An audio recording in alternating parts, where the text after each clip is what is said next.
Halo Aries, selamat datang atau selamat datang kembali. Ini adalah reading tanpa batas waktu, jadi kapanpun kamu nonton adalah waktu terbaik kamu untuk dapat pesan ini ya.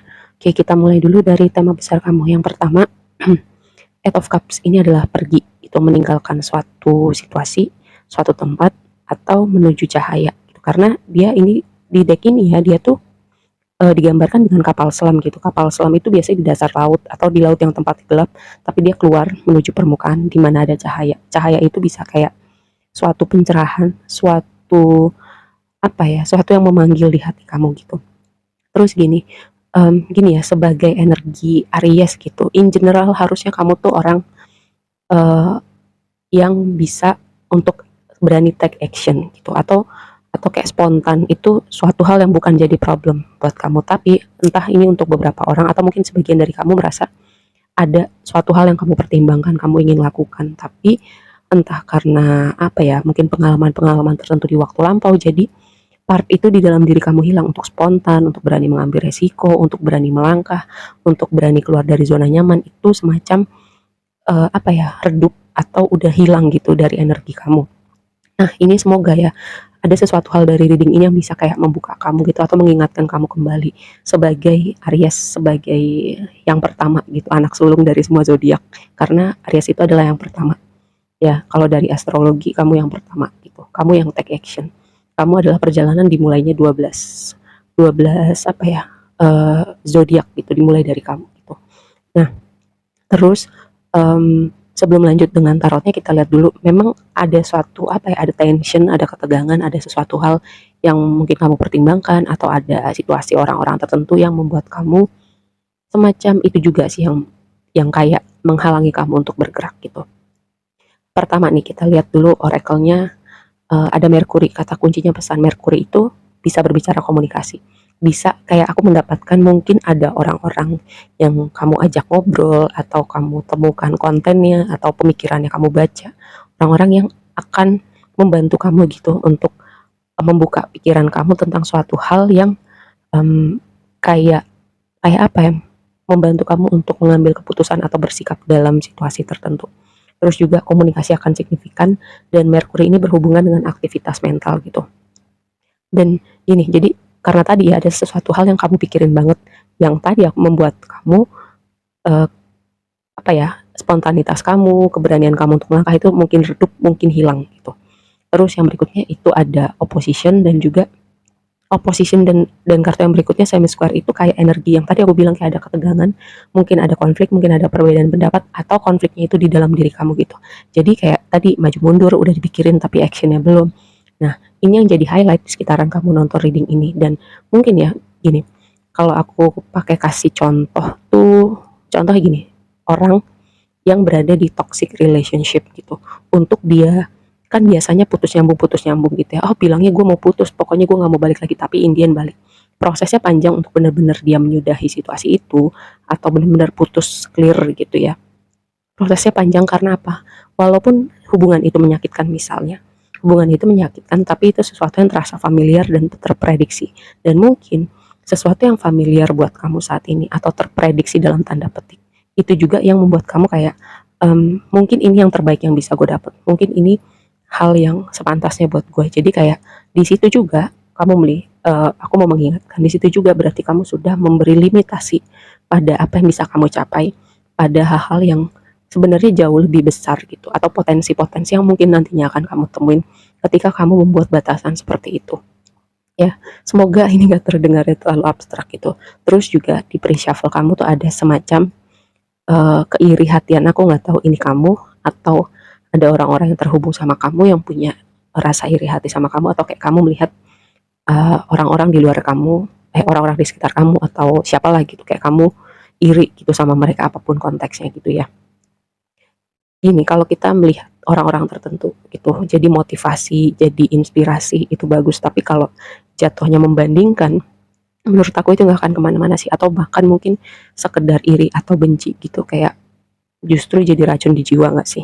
Oke, balik lagi, dan gini, kalau misalnya yang iri itu orang lain, dia menunjukkan secara langsung ataupun tidak, yaitu problemnya mereka, bukan problemnya kamu gitu ya.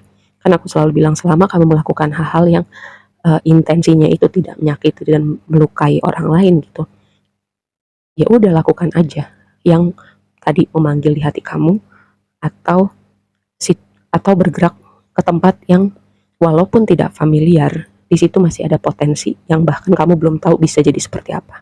Gitu ya. Kayak aku mendapatkan tema seperti ini buat kamu. Terus juga di sini angka 8 itu signifikan. Angka 8 itu bisa berbicara abundant, bisa juga berbicara tentang tabur tuai, karena kalau angka 8 itu dibalik tuh kayak kayak itu ya, siklus naik turun, what goes around comes around, jadi kayak ada energi tabur tuai gitu juga. Angka 8 itu signifikan, terus abundant juga signifikan, tinggal gimana kamu melihatnya aja gitu. Tadi aku bilang ada sesuatu hal yang kamu batasin untuk kamu lihat, karena tadi ada sesuatu yang familiar dan terprediksi walaupun rasanya biasa-biasa aja, atau mungkin sebagian lagi rasanya nggak bikin kamu nyaman, tapi karena itu familiar, itu yang membuat kamu tidak memutuskan untuk melakukan sesuatu dengan hal itu ataupun melangkah gitu ya.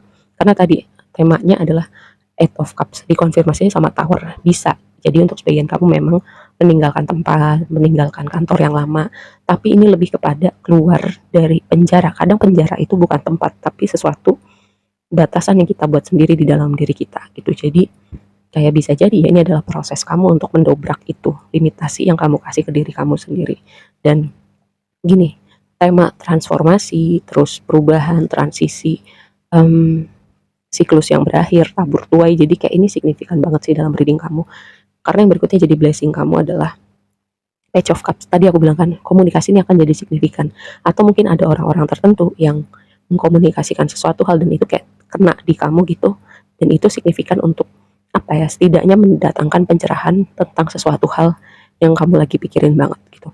Dan konfirmasinya adalah stork. Jadi stork ini melambangkan pergantian musim. Tadi aku bilang kan ada sesuatu yang berubah signifikan nih tentang hidup kamu gitu. Atau kamu dalam fase transisi. Stork itu menggambarkan pergantian musim, karena kayak aku melihat kalau burung itu ada burung-burung tertentu yang berpindah tempat ketika musim berganti gitu. Terus yang jadi tantangan nih, Eight of Swords nih tadi ya. Yang pertama tuh Eight of Cups. Lalu sekarang ada Eight of Swords. Energi di dasar decknya adalah Eight of Pentacles 888. Mungkin 8 adalah life path number kamu. Untuk kamu yang nggak tahu life path, silahkan di Google sendiri. Terus juga mungkin kamu lagi lihat angel number 88, 888. Seperti itu. Ini semacam konfirmasi aja buat kamu. Terus tadi ada tabur tuai dan juga siklus dan juga tema abundant gitu. Dan balik lagi, gimana kamu melihat abundant itu, karena itu ya, karena angka 8 itu satu-satunya angka yang gak ada putusnya gitu, selain angka 0 ya. Terus tantangannya adalah Eight of Swords gitu. Ini lihat ya, ini transisi, perpindahan. Tadi aku udah bahas dengan stok, di sini tantangan gitu. Dan Eight of Swords itu kan kayak penjara yang ada di pikiran, limitasi yang kita buat di kepala kita tentang hal-hal yang bisa kita capai, kita bisa lakukan ataupun tidak bisa lakukan atau tidak bisa kita capai.